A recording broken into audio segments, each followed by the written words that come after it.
Assalamualaikum viewers. I welcome you all at Positively Happy. आज के इस सेशन में आप सबको मैं वेलकम करता हूं। तो आज के सेशन का जो हमारा टॉपिक होगा, जिस टॉपिक के बारे में हम डिस्कस करेंगे, वो है एडजस्टमेंट डिसऑर्डर। आज की जो हमारी गेस्ट है हमारे साथ, वो है मिस नाइला, जो कि क्लिनिकल साइकोलॉजिस्ट हैं। तो चले हम अपने सेशन का आगाज करते हैं।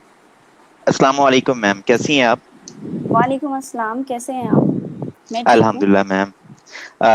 First of all ma'am, I welcome you at positively happy platform. Thank you.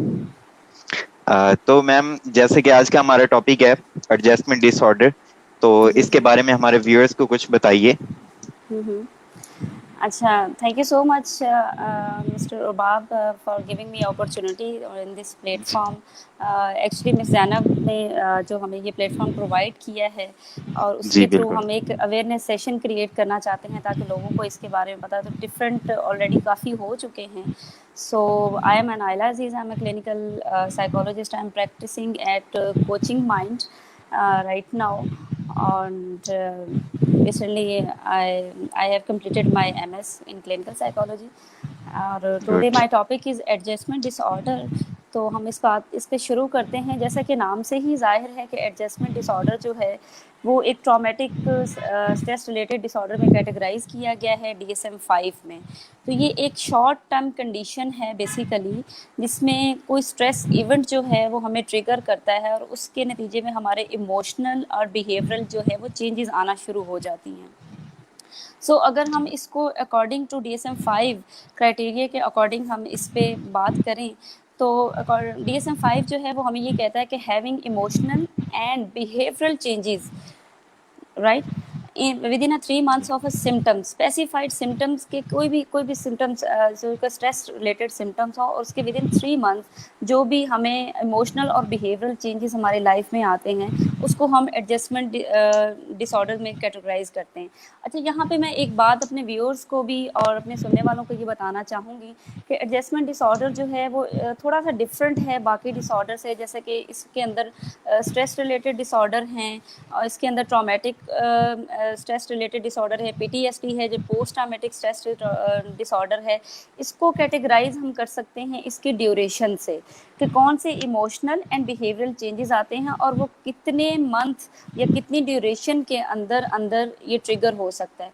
और वैसा भी कुछ बुक्स जो हैं वो इसका ये कहती हैं कि ये एक शॉर्ट टर्म कंडीशन है जिसको हम with in passage of time जो है वो कवर कर सकते हैं अगर हमें इसकी कोपिंग स्किल और मैनेजमेंट आती हो। यहाँ मैं अपने व्यूअर्स को ये बताना चाहूँगी कि अगर हम इनिशियली इसको ग्रैब कर लें तो काफ़ी हद तक बाद में जो इस डिसऑर्डर का जो वर्स कंडीशन होती है जो कि डिप्रेशन की तरफ ले जाती है, जो कि एंग्जाइटी की तरफ ले जाती है, जो कि PTSD की तरफ ले जाती है, जो कि बाद में बहुत सारे और मसले जो क्रिएट हो जाते हैं फियर फोबिया की वजह से, इसकी वजह से वो उससे हम बचा जा सकता है। जी DSM-5 जो है वो ये कहता है कि एक्सपीरियंस इसके अंदर भी स्ट्रेस रिलेटेड होता है। क्योंकि हम सबको पता है या जितने भी हमारे साइकोलॉजिस्ट सुन रहे हैं, अगर स्टूडेंट हैं या कोई जनरल पब्लिक है, स्ट्रेस जो है हमारी लाइफ में बहुत नॉर्मल है। हम स्ट्रेस आना, लेकिन उसके साथ हम डील कैसे करते हैं, हम कोप कैसे करते हैं, ये कोई एक स्किल सीखने वाली है। तो DSM-5 ये कहती है कि इसमें जो हमारे पास स्ट्रेस आती है that is more than expected stress, और हम उसका जो रिएक्शन होता है वो जो कि एक नॉर्मली स्ट्रेस होती है उससे ज़्यादा लेते हैं। लेट्स सपोज अगर मेरे एग्ज़ाम्स हैं तो मुझे एक थोड़े से स्ट्रेस होना, एंग्जाइटी होना, स्टूडेंट कहते हैं तो वो एक नॉर्मल हमारे लिए स्ट्रेस है, हम उसके स्ट्रेस लेते हैं। जी बिल्कुल। लेकिन यहाँ पे क्या होता है, एडजस्टमेंट डिसऑर्डर में किसी हमारी लाइफ में कोई मेजर चेंज आ सकती है। अगर हम इसके सिम्टम्स की बात करते हैं अब अगर, तो सिम्टम्स इसमें हमारा इसी तरह से ही है जैसे कि एक इमोशनल फीलिंग ऑफ फियरनेस होना शुरू हो जाती है, होपलेसनेस होता है, क्राई करना जो है वो लॉस ऑफ एपिटाइट हो जाता है। सम टाइम इसमें जो है हमारी सुसाइडल थॉट्स भी आना शुरू हो जाती हैं which is ultimately leads to word depression. लेकिन उसके क्राइटेरिया को हम डिफरेंटली डिफाइन करते हैं। ठीक जी है मैम। बाप। जैसे कि मैम आपने सिम्टम्स बताई, तो इसकी सिम्टम्स जो हैं डिप्रेशन और एंजाइटी से बहुत ज्यादा मिलती हैं।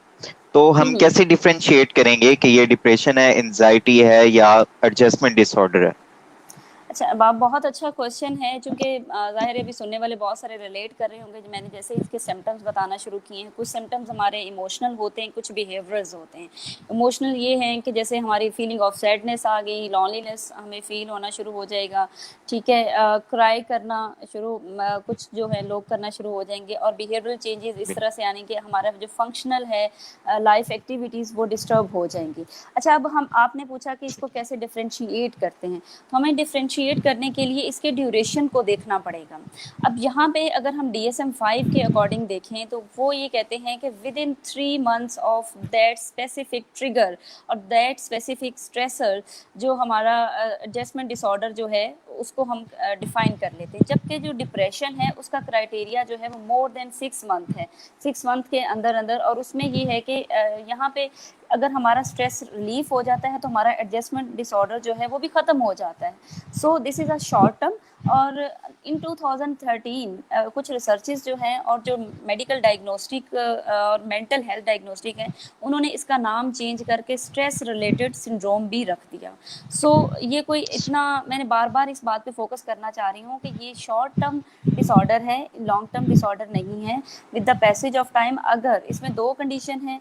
एक, नंबर वन, अगर तो हमारा जो भी स्ट्रेसर है या स्ट्रेसफुल इवेंट है वो अगर हम उस वो चला जाए तो हमारा ये एडजस्टमेंट डिसऑर्डर भी ख़त्म हो जाता है। इसकी एक मज़ेदार बात ये है, जबकि बाकी साइकोलॉजिकल डिसऑर्डर जो हैं उसमें यूजुअली हम ये देखते हैं कि स्ट्रेसफुल इवेंट भी चला गया, लाइक डिप्रेशन है, कोई हमें स्ट्रेसर जिसने हमें ट्रिगर किया या स्टिमुलेट किया वो चला भी जाता है, तो उसके बाद भी हमें एम्प्टीनेस जैसे फील होना शुरू हो जाती है, लॉनलीनेस फील होती है, होपलेसनेस फील होती है, फ्यूचर का हमें समझ नहीं आ रहा होता। तो यहाँ पे एडजस्टमेंट डिसऑर्डर को हम ऐसे डिफाइन करेंगे कि बाकी चीज़ों से जैसे ही हमारा कोई स्ट्रेस, जैसे इसमें मेजर एक चीज़ मैं और यहाँ पे मेंशन करना चाहूँगी कि चेंजेस इन लाइफ, लाइक हम ये कहते हैं कि जैसे कि कोई एक हैविंग अ बेबी, ठीक है, मदर के लिए एक नई लाइफ चेंज क्या हो रही है कि उसके ज़िंदगी में एक बच्चा आने वाला है, ठीक है, बेबी है।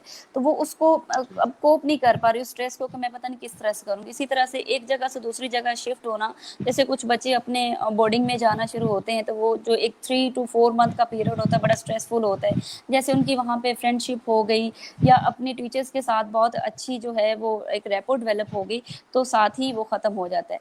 अच्छा, ये है कि यहाँ पे बच्चों को अगर हम एडजस्ट करना सिखा दें, उनको कोपिंग सिखा दें, उनके स्ट्रेस मैनेजमेंट कर दें, तो हम आगे जो है वो इस के वर्स इफेक्ट से बच सकते हैं।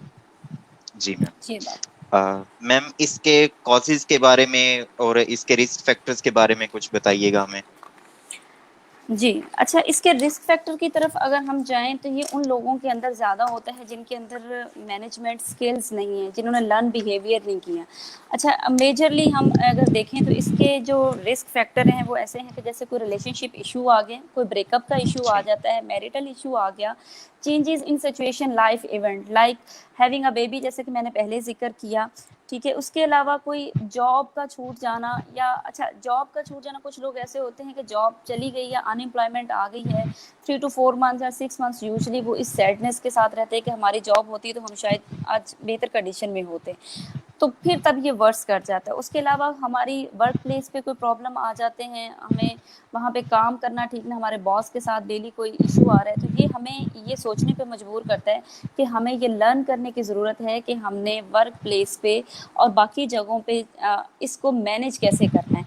हमें मैनेजमेंट सीखने की ज़रूरत है, ठीक।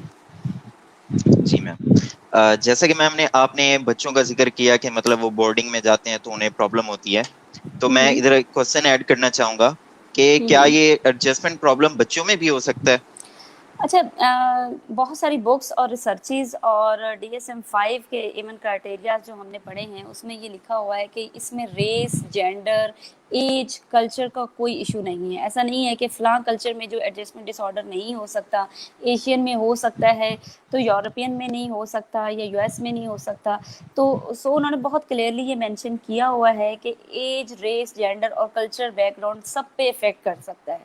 अच्छा, आपके क्वेश्चन की तरफ मैं आती हूँ कि चाइल्ड में हम यूजुअली ये देखते हैं कि एडजस्टमेंट डिसऑर्डर चाइल्ड में ज़्यादातर बिहेवियरल इशू के साथ आता है, क्योंकि DSM इसको डिफाइन करता है दो चीज़ों में। Number one, emotional changes, number 2 इसकी बिहेवियरल चेंजेस। तो बच्चों में यूजुअली बिहेवियरल चेंजेस आती हैं। अच्छा, बिहेवियरल चेंजेस क्या है? बच्चे स्कूल नहीं जाएंगे, बच्चे बात बात पे थोड़ा एग्रेशन शो करेंगे, बच्चे अपने स्ट्रेस को मैनेज करने के लिए अपने आप को बहुत ज़्यादा लॉनलीनेस फील करेंगे, पेरेंट्स के साथ बात नहीं करेंगे। और जो एडल्ट्स हैं, एडोलेसन हैं, या हमारी जो एज एडल्टहुड की आती है, तो उसमें यूजुअली इमोशनल फीलिंग आना शुरू हो जाए। तो बच्चों में बिहेवियरल इश्यू ज़्यादा देखने में आए हैं, और जो बड़े हैं, एडल्ट हैं, उनमें हमें इमोशनल इशू देखने में। और यहाँ पे मैं एक अरबाब एक और चीज़ मेंशन करना चाहूँगी, और जी मैम। मेरे व्यूअर्स जो हैं वो इसको देखना भी चाहेंगे, और जितने भी पेरेंट्स अगर मैं सुन रहे हैं तो specially I would like to mention here कि बच्चों के साथ बातचीत करना सीखें। बिकॉज हम बच्चों को ऐसी सिचुएशन में हम फोर्स करते हैं किसी भी एक चीज़ में कि आपने ये काम करना है, हम उनको और इमोशनली ड्रेन कर देते हैं। तो हमें कम्युनिकेशन स्किल्स पे काम करने की बहुत ज़रूरत है, बच्चों के इमोशंस को एक्सप्रेस करवाने की ज़रूरत है, सो दैट वो इतने माँ बाप के साथ अपेरेंटली या वैसे दोस्ती का उनका एलिमेंट हो कि वो अपने इमोशंस और फीलिंग को एक्सप्रेस करें। क्योंकि हमारे यहाँ यूजुअली एक बहुत बड़ा मिथ भी है कि एक्सप्रेस करना या इमोशंस को करना, तो हम समझते हैं कि बच्चे एक्सप्रेस करेंगे, ये तो अभी से बड़े हो गए हैं। तो हमें अपने बच्चों को ये कॉन्फिडेंस बिल्कुल। देने की ज़रूरत है, ठीक है? कि बच्चे बहुत बड़े जी। हो गए हैं, तुम्हें पता है कि ये डिसीजन लेना है, ये हमें पता है। तो ऐसा नहीं है, हमें अपने बच्चों को बेसिकली इमोशनल स्किल्स देने की ज़रूरत है कि किस तरह से कहाँ पे एक्सप्रेस करना है। सो जी। हमें कम्युनिकेशंस प्रॉपरली सीखने की ज़रूरत है।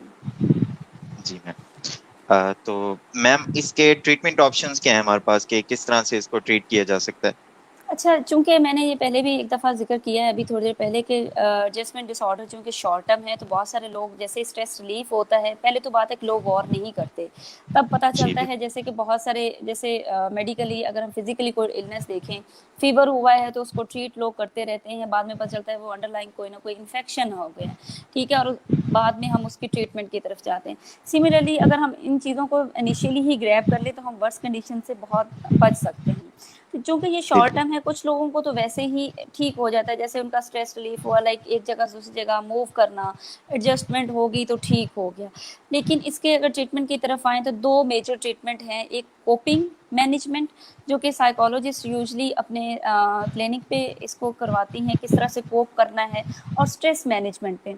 इस पे अगर मैडम ज़ैनब ने हमें कभी मौका दिया तो स्ट्रेस मैनेजमेंट और कोपिंग मैनेजमेंट पे हम एक सेशन भी कर लेंगे, सो दैट लोगों को बिल्कुल। इसकी अवेयरनेस हो जाए। और मैं अपने क्लिनिक पे यूजुअली इन 3 चीज़ों पे काफ़ी वर्क करती हूँ, क्योंकि ये बेसिक है, कम्युनिकेशन स्किल्स, स्ट्रेस मैनेजमेंट, और ये लर्निंग बिहेवियर हैं। जैसे ही हम लर्न कर लेते हैं, हम जी बहुत मैम। सारी चीज़ों से इनिशियली ही बच जाते हैं।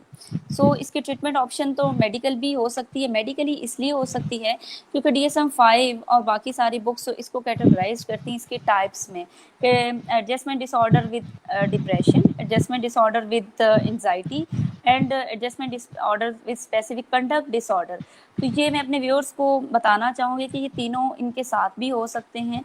और इसमें ये होता है कि समटाइम मेडिकल डॉक्टर्स जो हैं वो साइकेट्रिस्ट को रेफ़र किया जाता है, ताकि वो फॉर टेम्परेरी और शॉर्ट टर्म मेडिसिन जो हैं वो देना शुरू हो जाए, ताकि उनकी एंग्जाइटी है तो एंग्जाइटी थोड़ी उनकी रिलीफ हो जाए, डिप्रेशन में है तो जी डिप्रेशन के एलिमेंट थोड़ा बेहतर है, क्योंकि हमने अपने केमिकल बैलेंस भी तो रखना है ना, ठीक है? इन जी चीज़ों मैम। की वजह से केमिकल इम्बैलेंस होते हैं, तो मेडिकल डॉक्टर भी इनका कर सकते हैं। लेकिन मोस्ट प्रोबेबली इसका जो ज़्यादा है वो साइकोलॉजिस्ट के पास साइकोथेरेपी है, और कोपिंग मैनेजमेंट और स्ट्रेस मैनेजमेंट अगर आ जाती है तो बहुत सारे इश्यूज से बचा जा सकता है। Okay ma'am. जी, thank you so much ma'am for your precious time. Welcome, thank you. तो व्यूअर्स, जैसा कि आपने सुना कि ये सिम्टम्स ऐसी हैं कि जिनको इग्नोर नहीं करना चाहिए, और जो जी पेरेंट्स हमें सुन रहे हैं, तो उनसे मैं यही रिक्वेस्ट करूंगा कि अगर आपका बच्चा कोई जिद कर रहा है और कुछ कहना चाह रहा है, तो प्लीज उसकी सुने, आप उसको इग्नोर मत करें। क्योंकि ये जो जनरेशन है, ये पहले वाली जनरेशन से डिफरेंट है। तो ये ना हो कि आपका बच्चा किसी डिसऑर्डर में चला जाए। इसके अलावा आप जाके प्रोफेशनल हेल्प ले सकते हैं किसी भी क्लिनिकल साइकोलॉजिस्ट के पास। और जो लोग ऐसे हैं कि वो अफोर्ड नहीं कर सकते क्लिनिकल साइकोलॉजिस्ट को, तो वो हमारी टीम से कांटेक्ट करें, तो हम आपको अफोर्डेबल कॉस्ट में सेशंस प्रोवाइड करेंगे। इसके अलावा हमारी टीम CBT का कोर्स प्रोवाइड कर रही है। तो जो भी स्टूडेंट्स या कोई भी अगर इसको अपॉर्चुनिटी को अवेल करना चाहता है, तो वो उसकी डिटेल्स हमारे ग्रुप में मौजूद है। इसके अलावा मैं आपको बताता चलूं कि आज का दिन हमारी टीम के लिए, हमारे प्लेटफॉर्म के लिए एक स्पेशल दिन है।